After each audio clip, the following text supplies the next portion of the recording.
அஸ்ஸலாமு அலைக்கும் வரஹ்மத்துல்லாஹி வபரகாத்துஹு.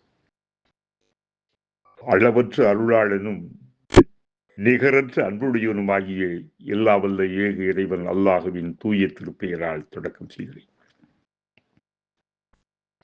அகிலத்தின் அருட்கொடை அழகிய முன்மாதிரி வழிகாட்டும் மணிவிளக்கு நமது உயிருக்கும் இனிய உத்தமர் அண்ணல் முஹம்மது ஸல்லல்லாஹு அலைஹி வஸல்லம் அவர்கள் மீதும் உடைய வாழ்க்கையை பின்பற்றி வாழ்ந்த நன்மக்கள் இந்த நேரலையிலே நேர்த்தியாக கேட்டுக் கொண்டிருக்கின்ற உங்கள் அத்தனை பேர்கள் மீதும் அல்லாஹ்வுடைய அன்பு மன்றும் பொழியட்டுமாக.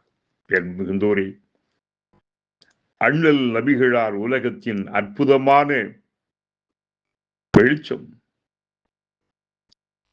இருண்டு கிடந்த உலகத்தை வெளிச்சப்படுத்திய அணையா ஒளி விளக்கு. அந்த பெருமகனாருடைய வாழ்க்கையே வியப்பிற்குரிய ஒன்று.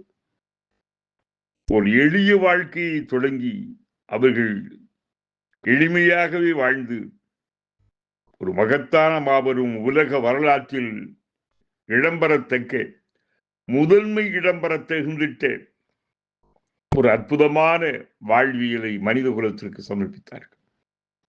அவர்கள் போன்றதொரு ஒரு குழந்தையை இந்த உலகத்தில் யாரும் பெற்றெடுத்ததில்லை, நிச்சயம் இனி பெற்றெடுக்க முடியாது. அவ்வளவு உன்னதமான ஒழுக்க சீலர், உயர்ந்த பண்பாடு. இந்த பெருமகனாருடைய வாழ்க்கை உன்னதமானது. 40ஆம் ஆண்டில் நபித்துவம் பெற்றுவதற்கு முன்பதாகவே உடைய வாழ்க்கை பரிசுத்தமாக இருந்தது. அந்த 23 ஆண்டு காலத்திய வாழ்க்கை கிடைத்தது. உலகம் ஓரளவு அறிந்திருக்கிறது. அண்ணல் நபிகளார் அவர்கள் ஆட்சியிலும் ஆன்மீகத்திலும் உயர்ந்த உன்னத ஒழுக்க விழுமியங்களிலும் அவர்கள் ஆற்றியிருக்கின்ற பணியும் பங்களிப்புக்கும் காட்டியிருக்கின்ற வழிகாட்டலும் உலகத்தின் சிந்தனையாளர்கள் எல்லாம் வியக்கிறார்கள். அந்த பெருமகனார் பயணிக்கிறார்கள். ஆம், உலகத்தை விட்டும் இறுதி பயணம். உலகத்தில் யார் எத்தகு மனிதராக இருந்தாலும் கூட நிச்சயமாக ஒரு நாள் இறந்துதான் தீர வேண்டும்.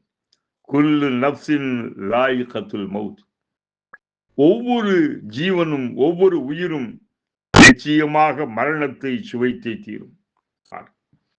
உலகத்தினுடைய அருட்கொடை அண்ணல் நபிகளார் ஆட்சி தலைவரான பெருமானார் அந்த மதீனாவில் அனைத்து நடவடிக்கைகளையும் ஒழுங்குபடுத்தி அவர்களில் ஒவ்வொருவரின் பொறுப்பினை முறைப்படுத்தினார்கள்.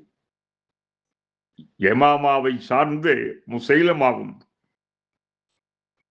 சாஜா பகுதியை சார்ந்த தமீம் கடையை சார்ந்த பெண்ணொருத்தியும் தங்களை நபி என்றும் நபித்துவத்தில் தங்களுக்கும் பங்கிருப்பதாகவும் சில குழப்பங்களை விளைவித்து பொருளை கிளப்பி இறுதியில் அழிந்தே போயிரு. நபிகளாரின் பேச்சு, செயல், சிந்தனையெல்லாம் ஆகிரத் என்ற மறுமை பற்றியே இருந்தது. மறுமையே சிறந்ததும் நிரந்தரதுமானதுமாகும். வலல் ஆகிரத்து கைரும் அபுகா என்கிறது குர்ஆன். அண்டராரின் தோற்றத்தில் எந்த மாற்றமும், அவர்கள் எந்த பலவீனமும் ஏற்படவில்லை. நல்ல ஆரோக்கியத்துடனும் தளரா உடற்கட்டுடனும் வலிமையுடனுமே இருந்தார்கள் அந்த பெருமானார். பெருமளவு நரையோ உடல் சுருக்கமோ அவர்களில் காணப்படவில்லை. அவர்களது தலையிலும் தாடியிலுமாக சுமார் 20 நரைமுடிகளே இருந்தன என்று கணித்திருக்கிறார்கள் அவருடைய அன்பு தோழர்கள். 63 வயதை அடைந்திருந்த அவர்கள் நல்ல ஆழ்ந்த பார்வையுடன் திடகாத்திரமாய் காணப்பட்டார். அன்று நாள் இரவு தோழர் அபு முஹைபாவை அழைத்துக் கொண்ட நபிகளார் மதீனாவின் ஜன்னத்துல் பக்கி என்ற அடக்கத்தலம் சென்று அங்கு அடக்கப்பட்டிருந்த மன்னரை வாசிகளுக்கு சலாம் சொல்லி அவர்களுக்காக அல்லாஹ்விடம் பிரார்த்தித்து வந்தார். மன்னரைகளை ஜியாரத்து செய்வது மரணத்தையும் மறுமையையும் நினைவுபடுத்தும், உலக வாழ்வில் நிலையாமையை எடுத்து காட்டும்.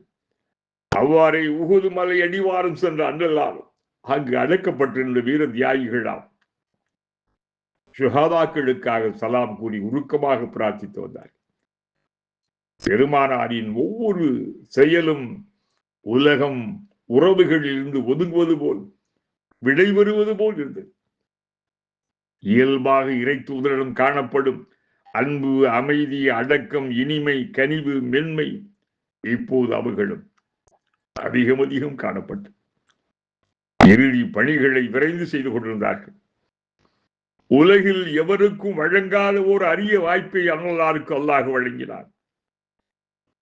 இறை தூதர் விரும்பினால் இவ்வுலகில் காலங்காலமாய் உலகம் அழியும் வரை நீண்ட ஆயுளுடன் ஜீவித்து வாழ்ந்து வரலாம், அல்லது மரணத்தை சுவைத்து இறைவனிடம் வருவதானாலும் வந்து கொள்ளலாம் என்பதுதான் அது.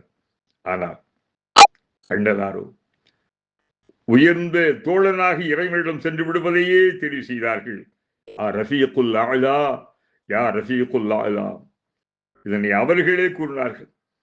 அல்லாஹ்வின் தூதரே, இந்த அரிய சலுகையை பயன்படுத்தி உலகிலேயே ஜீவித்திருப்பதை தாங்கள் தேர்ந்தெடுத்துக் கொள்ளலாமே என்று ஆர்வமாய் தோழர்கள் சிலர் ஆலோசனை கூறு. அப்போது புன்னகைத்தான் உயர்ந்த தோழன் ரஃபீகுல் அலா, உயர்ந்த தோழனிடம் என்றே உதிர்த்தார்கள். ஆம், அல்லாஹ்வுடைய அந்த நெருக்கத்தை நபிகளார் விரும்பினார்.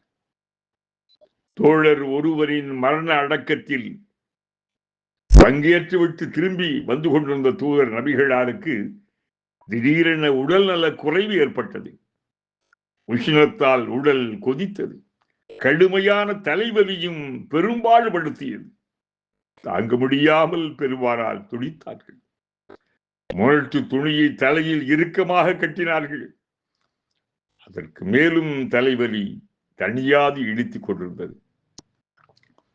சஃபர் மாத இறுதியில் ஏற்பட்ட அந்த தலைவலி தொடர்ந்து இருந்து வந்தது. எனினும் அதை பொருட்படுத்தாத இறை தூதர் ஐவேளை தொழுகைகளையும் இமாமாக இருந்து வழி நடத்தினார்கள்.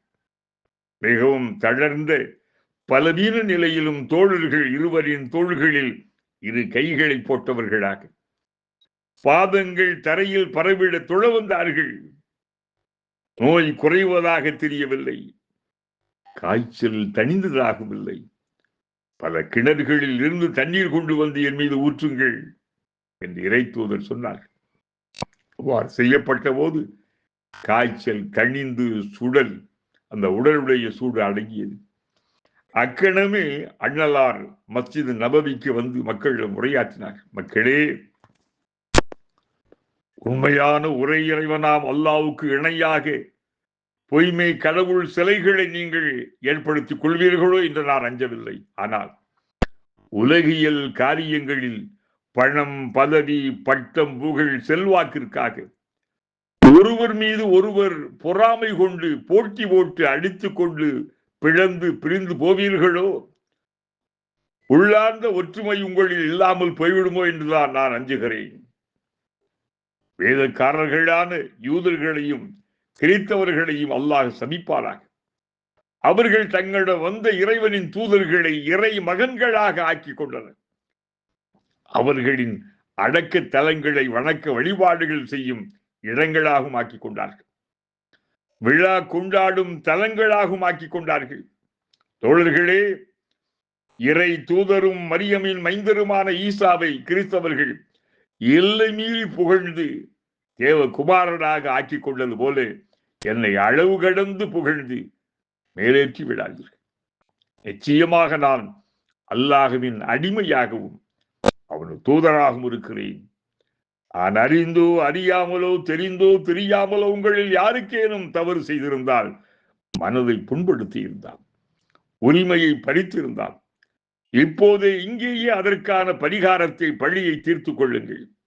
நாளை மறுமையில் அல்லாஹ்வின் நீதிமன்றத்தில் என் மீது குற்றம் சாட்டி விடாதீர்கள் என்றார்கள் உருக்கமாக. மதீனத்து அன்சாரிகளின் பேருதவியை போற்றினார்கள். மக்கத்து முஹாஜிர்களின் தியாகத்தை நினைவு கூர்ந்தார்கள். எப்போதும் இரு குழுவினரும் ஒரு குழுவினராய் உள்ளார்ந்த ஒற்றுமையுடன் இருந்து உம்மத்தை வழிநடத்த வேண்டும் என்று உபதேசித்தார்கள். ஒற்றுமைதான் உம்மத்தின் பலம் என்றார்கள். உலக காரியங்களுக்காக ஒருவருக்கு ஒரு அழித்துக் கொண்டு சீரணத்துடன் செல்வோரை இறைவன் நேசிக்க மாட்டான்.